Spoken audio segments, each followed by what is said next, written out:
48 structures, 236,000 square feet of space, 115 vehicles. Those are all part of what Ken Thill and his team maintain each and every day for the city of River Falls.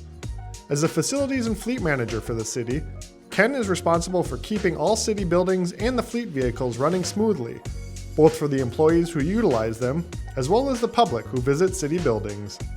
On this episode of the Kinni Cast, Ken shares more about the teamwork it takes to thoughtfully maintain all those buildings, talks about his involvement with recent projects like the new fire station, and discusses what he's enjoyed most about working for the city for more than 20 years.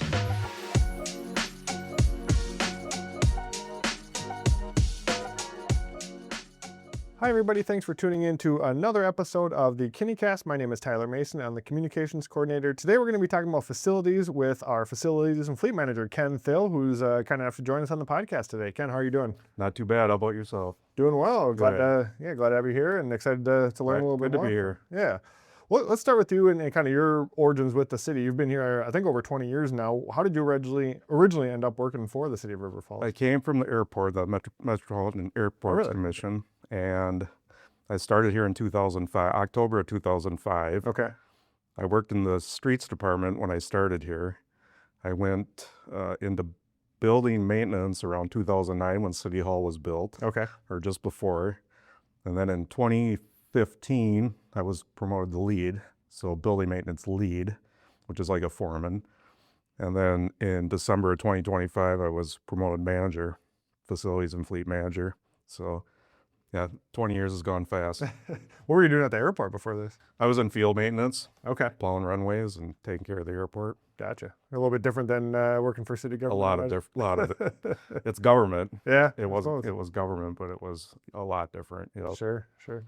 Well, so I guess you mentioned you've had a couple different roles throughout the city, but when you first started, you're doing streets, and then when you moved into the kind of the facility side, what did that look like when you started doing some of that? You mentioned it was right when City Hall was opening, the new one was built? We didn't have a facilities department and until about 2014, 13. Okay. So then we had a facilities department, but I just helped a supervisor out. I was actually part-time on stormwater and building maintenance for like 2 years. So I was doing stormwater inspections. And like I say, when City Hall was built, there was a big demand for maintaining all the facilities. Sure. When City Hall opened, was that kind of chaotic, or what was that like to transition into this new building that we're in right now? It was pretty cool to see because I got to watch it be built. Sure. So, and then take care of it after it was built. And you alluded to that recently you stepped into the role of facilities and fleet manager. Can you maybe share a little bit about what that job entails? It's a busy job, totally different from what I was doing. Sure. Fast-paced, busy, 40 hours a week. I use every one of them. We maintain 48 structures with 236,000 square feet of space, approximately. That may change a little bit with the new fire department. And on the fleet side, we maintain 115 vehicles and equipment. So it's a lot to take care of. Yeah. Plus doing all the budgets and budgeting and taking care of the day-to-day stuff. I lost all my tools in my van as we hired another maintenance tech. Okay. Facilities tech in January. Sure. Or February, somewhere there. I don't remember when. It all blends together. So I lost my van and all my tools to Eric. So now all I have is a screwdriver, a utility knife, and a tape measure. You can probably get a lot done with just those. Yeah. Yeah. Well, it's way more facilities and way more vehicles than I would have guessed. I think it's over 100 vehicles, 48, I think, facilities you said. Yeah. Well, let's maybe look at the facilities part of it. There's some obvious ones that people think about. City Hall, where we are right now, the library, you mentioned the fire station, but there are probably some other buildings that aren't as obvious. How many, well, you said how many total facilities there are, but what's maybe the biggest challenge of maintaining that many different buildings? So we help the other departments, wastewater and the water department, take care of their buildings, mostly HVAC and electrical. Mm-hmm. So like substations and pump houses and then wastewater treatment plant. There's 9 buildings there. There's park buildings all over all over that people. Glen Park Pavilion, those sort of things. The school at Sanctus. The Pavilion, Hoffman Park Shelter. Sure. Yeah, the schoolhouse, Color Park Schoolhouse. we just take care of a lot of the HVAC, electrical, general repairs, plumbing. So, and there's, I got 2 technicians taking care of all that property. And then for the fleet too, it obviously includes police cars and all the fire Police department cars, vehicles, fire trucks, snow plows. yep, snow plows, equipment, backhoes, front end loaders, and then all the smaller lawnmowers. And Yeah, so there's a lot of equipment. sure. I don't know, that part's newer kind of for your role. Have you enjoyed the fleet part of it? Yeah, I got a lead mechanic that takes care of all the kind of day-to-day running the shop. So that's helpful. Yeah, we just went through our capital improvement plan. So trying to figure out how to budget for all the vehicles and what needs to be replaced and when. Mm-hmm. And Erica Ellefson, the public works manager, has been really helpful with all that too. She's better at spreadsheets than I am. Is there a vehicle that's a little more of a pain to maintain than others? From what I've seen, the fire trucks Okay, are pretty difficult to maintain. sure. And then all the kind of auxiliary equipment like lifts and aerial lifts are kind of Bucket difficult. trucks and those sort of things. Yeah, Yep, sure, difficult to maintain. Yeah, we got a lot of different equipment. sure. So, but fire trucks, I see they're in and out a lot. And what makes it difficult is the fire department needs them. Right. So they try to get them repaired as fast as they can. True. You don't want them sitting around in the They shop don't forever. want them out of service. Yeah. So, and the same thing with police cars. And the police cars got, they run all day just about. So Yeah, we only have them for about 5 years. sure. Do you have a favorite facility in of all the city buildings? One that maybe a hidden gem? That's probably going to be the fire station. Okay, the new one. Probably City Hall for me, Okay, and then the library. sure. And especially with the new remodel, they did a really good job on remodeling that building. We were lucky to get the money to do it. Absolutely. And you mentioned you got to watch the city hall, current city hall being built. I mean, what do you make of the building now? It seems like it's held up and kind of stood the test of time after 15 years? Yeah, it has. Yeah. It has. We've had to replace both boilers, 2 boilers in here, Okay. and those are expensive. We've had to replace those because the boilers that were in here were failing, and they didn't manufacture them anymore. So, yeah, it's a fun building. This one's got a lot of automation in it, and I got really involved in all the building automation throughout the years. Sure. And I run the building. We all do, but I've been the main point for all the building automation for the HVAC. Mm-hmm. So, and that was a really fun part of getting this building up and running. Yeah.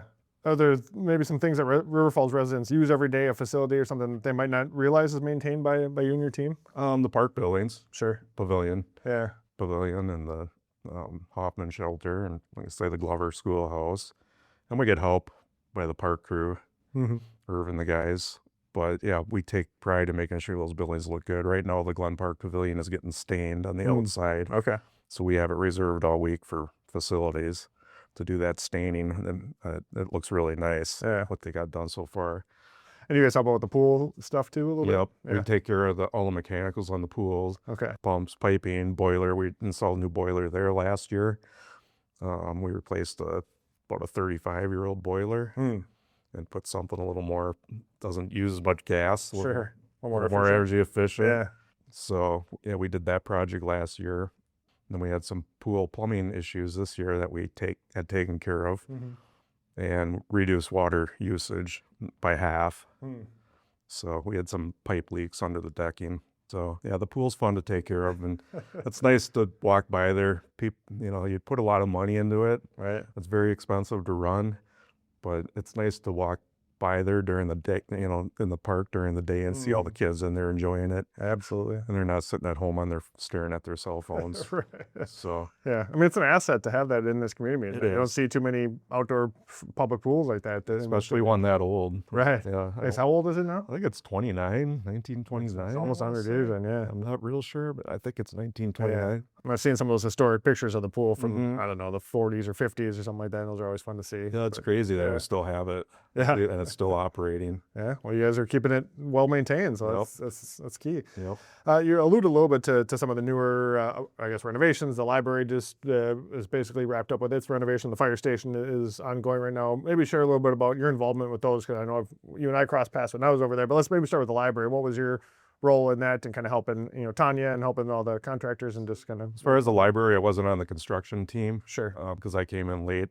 I probably would have if I was manager back when that started, but I wasn't. But I did help out our project manager, Adam, with dealing with the general contractor and issues. And I know everything about the buildings. So they were going to me a lot, getting me in there to get information and data from me. Yeah, then trying to integrate all our systems with a new construction project. They changed a lot of the duct work, so we had to do some different things with our automation. And so, yeah, I didn't have a lot to do with that, but I was there a lot. But the fire station, I'm on the owner's construction team.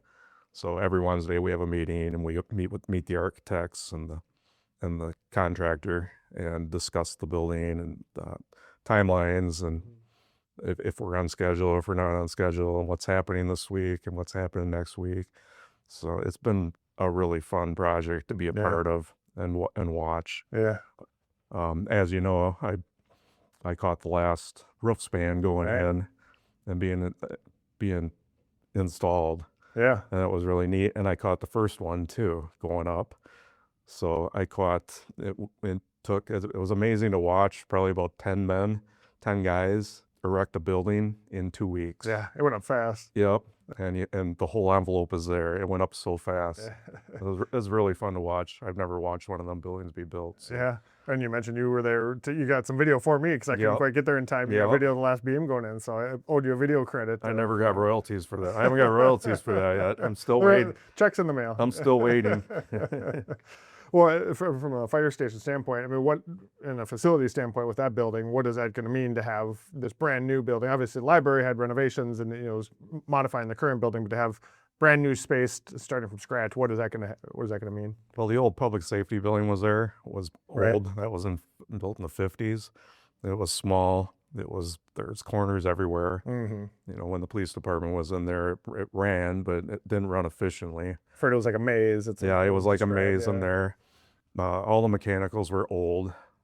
There was asbestos all over in that building that had to be dealt with. We were always, if we found asbestos, we had to have an abatement done.